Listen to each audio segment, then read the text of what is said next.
Salut chers amis en Jésus-Christ et bonne fête de la chair de Saint-Pierre apôtre. Et en fait, normalement, nous devons célébrer le jeudi de la première semaine du carême. Mais vu qu'aujourd'hui, c'est le 22 février, nous célébrons une fête qui s'appelle la fête de chair de Saint-Pierre apôtre. Et ce qui nous a donné une petite pause, mais pas une pause qui va rompre notre temps de carême comme une solennité qui intervient le 19 mars chaque année et 25 mars chaque année. Mais cette année, le 25 mars sera le lundi de la Semaine Sainte. Donc, on observe la liturgie de la Semaine Sainte et pas de cette solennité de l'Annonciation. Aujourd'hui, nous lisons de la première lettre de Saint Pierre au chapitre 5, versets 1 à 4, Psaume 23, versets 1 à 6. Et l'évangile selon Matthieu chapitre 16, versets 13 à 19. Selon Pape Saint Jean-Paul II, en la fête de la chair de Saint-Pierre, la liturgie nous offre une fois de plus le célèbre oracle du prophète Ézéchiel, dans lequel Dieu se révèle comme le pasteur de son peuple. En effet, la chair est indissociable du bâton pastoral.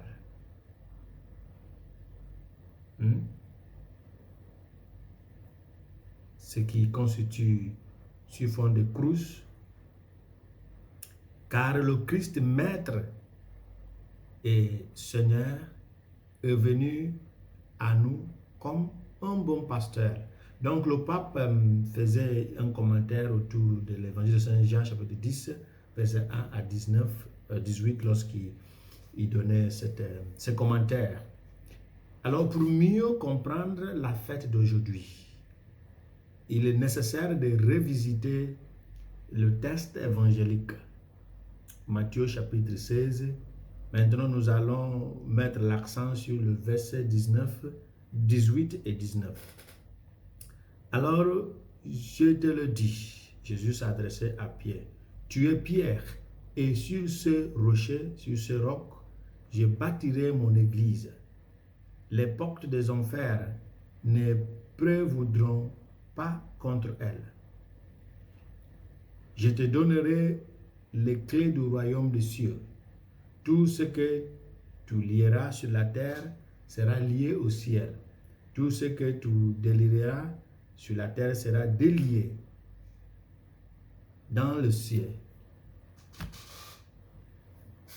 Cela nous aide à bien comprendre le contexte de cette célébration, cette fête. Nous avons l'impression qu'il s'agit avant tout de l'autorité que Jésus a donnée à Pierre pour être le berger de l'Église comme son vicaire ici sur terre. Mais si l'on peut se demander, la mort de Saint Pierre implique-t-elle que l'Église est dans un état de dénouement? Est-ce que nous sommes devenus des orphelins? Parce que celui qui nous protège, celui à qui on nous a confié, n'est plus là.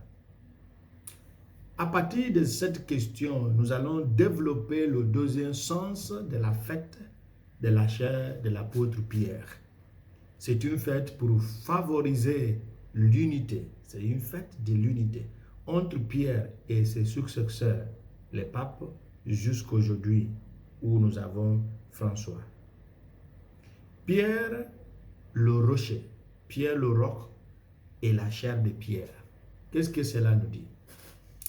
La fête est célébrée depuis le 4e siècle à Rome pour rappeler comment le Christ a nommé le pécheur galiléen berger de son troupeau. Ça veut dire Pierre. La chaise symbolise le siège de l'autorité et sa célébration universelle souligne le service de l'autorité, le leadership, dont la charité et l'unité de Pierre et de son successeur à travers les âges. Il est important de noter que la fête de la chair de Saint-Pierre n'a rien à voir avec un meuble.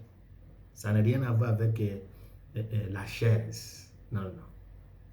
La chaise, c'est un symbole. Ça symbolise l'autorité. Pour souligner Saint-Pierre comme le roc sur lequel repose la fondation de l'Église, le pape Léon XIII rapporte dans l'encyclique Satis Cognitum, lorsqu'il disait, et je cite, « Il est clair que par la volonté et le commandement de Dieu, l'Église repose sur Saint-Pierre, tout comme un édifice repose sur ses fondations. Le propre d'une fondation est d'être un principe de cohésion pour les différentes parties du bâtiment.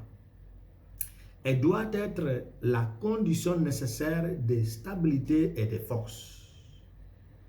Retirer-le, ça veut dire retirer ce fondement, tout le bâtiment tombe. C'est donc la fonction de Saint-Pierre de soutenir l'Église et de la garder dans toute sa force et son unité indestructible. Cela dit, la fête ne concerne pas un meuble physique, la chaise, mais cela symbolise, comme je viens de dire, l'autorité de Saint-Pierre et de ses successeurs qui ont servi l'Église de Jésus-Christ en tant qu'évêque de Rome, ça veut dire le pape.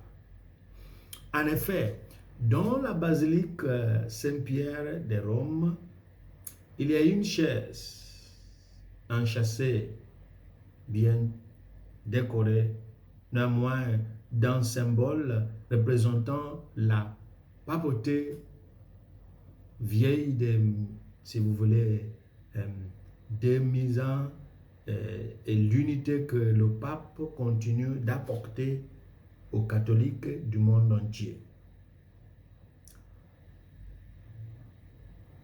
Il y a ce qu'il faut apprendre de cette fête, en plus de ce qu'on vient de dire. Et c'est grâce à la première lecture que cela sautera aux yeux. La lecture nous dit, je suis un ancien et témoin de la souffrance du Christ. Dans la lecture, dans la première lecture, Pierre dit que les pasteurs qui paîtrent ou qui paîtront fidèlement leurs troupeaux, autrement dit les troupeaux de Jésus-Christ, pas les troupeaux, seront récompensés au retour de Jésus. Leur travail et leurs sacrifices ne sont pas vains ou en vain. Dieu voit et récompense. Mais cela est vrai pour nous tous. Parce que d'une manière ou d'une autre, Dieu nous a confié quelque chose. La fête de la chair de Saint-Pierre n'est pas une fête au cours de laquelle nous observons simplement une célébration liturgique. C'est plutôt un jour où l'Église exige que nous prions sincèrement pour ses pasteurs. Grâce à nos prières, en plus de messes célébrées chaque jour partout dans le monde, les dirigeants de l'Église pourront être à la hauteur des prescriptions de leur vocation de bergère, dans la bergerie du Christ Jésus. Et Pierre nous dit dans sa première lecture que les pasteurs devraient servir volontairement, exercer leur ministère par conviction que Dieu les appelait à ce ministère. 3. Servir avec empressement et altruisme. 4. Être des modèles de leaders serviteurs. Pas de boss. Pas de boss. Même si le ministère nous confie une autorité, mais c'est une autorité de service. Comme un pilote qui, avant de décoller, remercie les gens d'être à bord avec lui. Et à la fin, il remercie d'avoir voyagé avec lui. Il le rend service, même si c'est lui le premier. Il le rend service. Parce que pendant qu'il dort, pendant qu'il mange, le pilote est occupé. C'est ça, la surveillance. Et 4, la première lecture nous dit qu'ils doivent se considérer comme des intendants. En tant qu'intendants, ils doivent rendre compte de leur intendance un jour à celui qui les a confié cette intendance. Et cela veut la même pour nous tous. Pour eux, pour nous, et pour tout le monde, nous prions. Saint-Pierre, tu étais un homme faible et pécheur, mais Dieu t'a confié une grande responsabilité. S'il te plaît, prie pour moi, prie pour nous, prie pour l'Église, afin qu'en dépit de notre indignité, nous puissions être ouverts à tout ce que Dieu nous confie et que nous puissions utiliser ce don pour sa gloire et le salut des âmes. Saint-Pierre et tous les successeurs au ciel, priez pour nous. Amen.